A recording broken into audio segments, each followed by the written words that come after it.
Tas ir stāsts par princi un princesi, apmēram tikpat lieliem vai maziem kā jūs. Un tā netīrība, nu es nezinu, vai tā īsti būs netīrība, to mēs uzzināsim beigās. Tas notika kādā dienā, kad prinča Magnusa māsa, princese Mona, ieskrēja piano zālē. Tā bija rotāta melnbaltiem taustiņiem kā klavieris, bet taustiņi karājās kā vēja zvani un skanēja paši. Tie bija izkārtoti arī uz grīdas un spēlēja, kad pa tiem lēci noteiktos dejas soļos. Tie bija sakārti pie gāzes lustrām un sāka dūkt, ka tās sasila. Arī tad, ja taustiņu svečturos aizdedzināja sveces, tie sāka skanēt. Solu taustiņi skanēja, kad uz tiem apsēdās. Magnusam patika šie muzikālie soli, tur drīkstēja pārsēsties un šļūkāt ar dibenu šurpu turpu, kas citādi tika uzskatīta par princim nepiedienīgu uzvedību. Monas atvēra dažus taustiņus un paraustīja, liekot uzvirmot priecīgai melodijai. Kur tu biji, kad tik priecīga māšela? Princis Magnus jautāja princesei Monai. Ak, mēs bijām dārzā, princese Mona atrauca trālinādama. Dārzā? Brālis jautāja iz izbrīnu pārtrauc taustiņu spaidīšanu. Tik tālu? Ak, nē, tas nav tālu, tepat. Dārzs nav tepat, tas ir tālu. Tas ir tepat, ka es tev saku. Princis Magnus piecēlās, arī princese Mona bija rimusies spēlēt un nolūkojās, kā Magnus nikni un nepareizi ar savām kurpēm mīdams grīdas klaviatūru iziet no piano telpas. Bet kur tu ej, brāli? Princese Mona izstūma bēdīgu jautājumu no savas pirms tam trallinoši jautrās mutītes. Tepat, jā, kā tad? Princis Magnus īgni novilka un aizcirta durvis tā, ka kā lielu klavieru vāku liekot visām stīgām un āmuriņiem nodimdēt. Nē, patiesi. Princese Mona metās pie aizcirstajām durvīm, bet prinča Magnusa gaitenī nebija, it kā viņš būtu izgaisis. Varbūt viņš iegājis pa kādām no 100 sāna durvīm.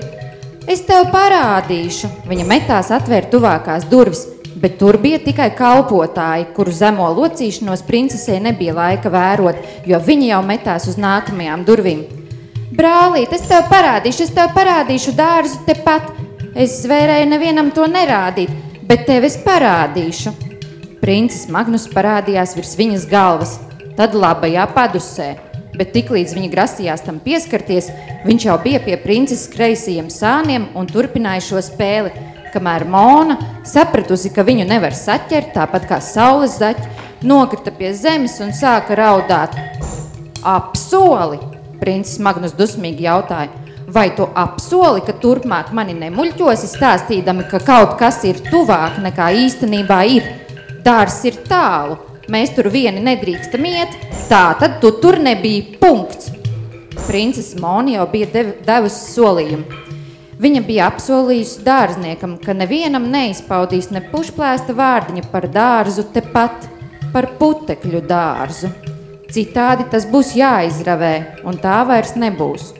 Bet to princese te mūžam negribētu. Neviens cits par to nezināja, tikai dārznieks un princese Mona.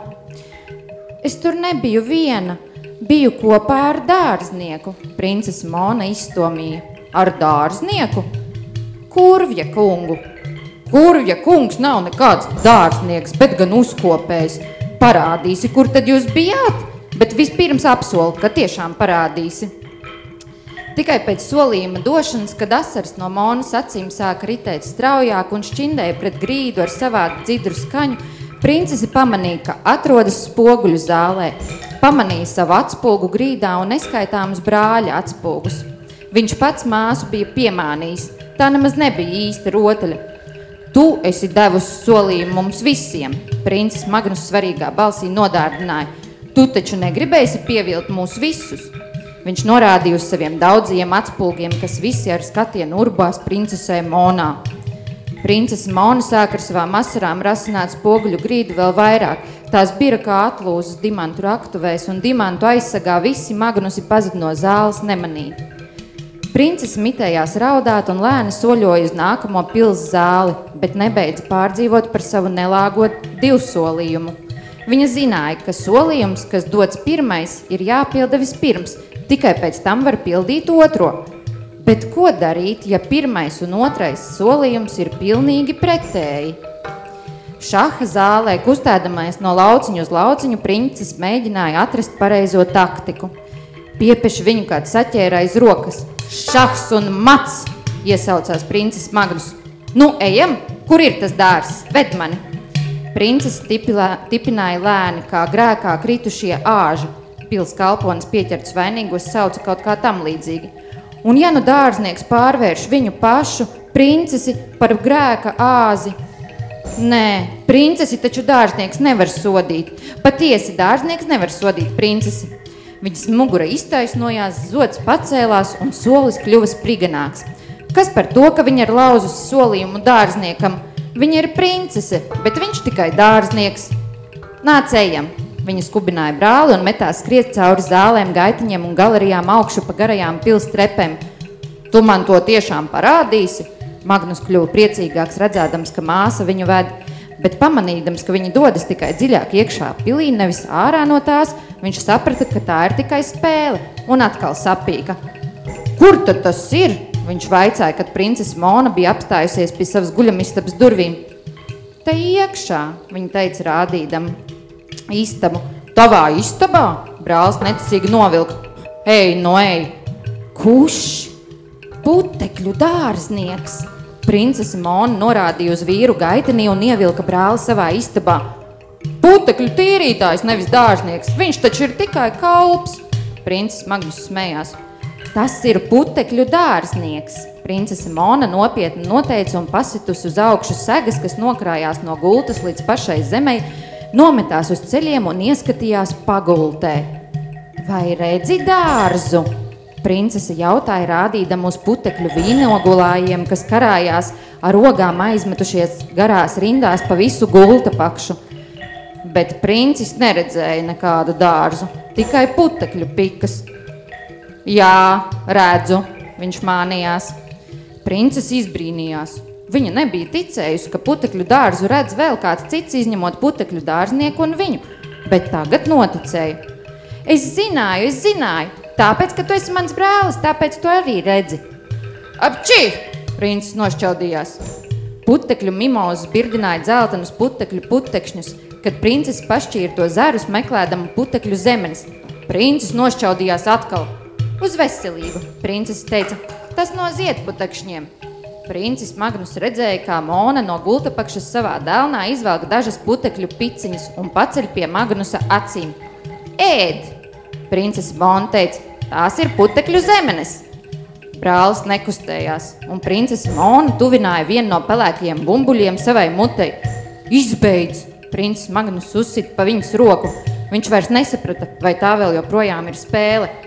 Putekļu zemenes ir gandrīz tikpat garšīgas kā īstās. Mēs ar dārznieku esam pagaršojuši. Princis Magnus saviebās. Viņš teica, ka putekļus var ēst. Magnus jau grasījās smieties, kad sajūta nepārāk spēcīgu dunku ar kādu priekšmetu sev mugurā. Viņš pagriezās un ieraudzīja Kurvja kungu, kas stāvēja ar slotu rokās. Princese kaunīgi padeva labdienu. Viņa bija izpaudusi lielo kopīgo noslēpumu. Jutās ļoti vainīga un baidījās, ka putekļu dārzs varētu pazust. Nu, sakiet, princi Magnus, vai redzat putekļu dārzu? Uzkopējs izskatījās draudīgs. Es eju sūdzēties tēvam, ka jūs neesat iztīrījis gulta pakšu. Princis Magnus vilcinādamies novilka un nošķaudījās. Putekļu rozes beidzot sākušas ziedēt. Princese Mona pavēstīja dārzniekam. Viņa ar dārznieku tik ilgi to bija gaidījuši, jo putekļu rozes izplauka tikai tad, kad tām bija uznācis noskaņojums uzziedēt, un neviens, pat nevis pieredzējušākais putekļu dārznieks nezināja, kad tas būs. Kurvja kungs nometās zemē, lai tās aplūkotu. Jā, tagad dārzs ir neaizskarams, kamēr vien tās ziedēs, viņš noteica un cēlās atbalstījies pret slotas kātu. Cik ilgi tās ziedēs, princese jautāja. Arī to neviens nezina, pat vispieredzējušākais putekļu dārznieks, piemetināja dārznieks.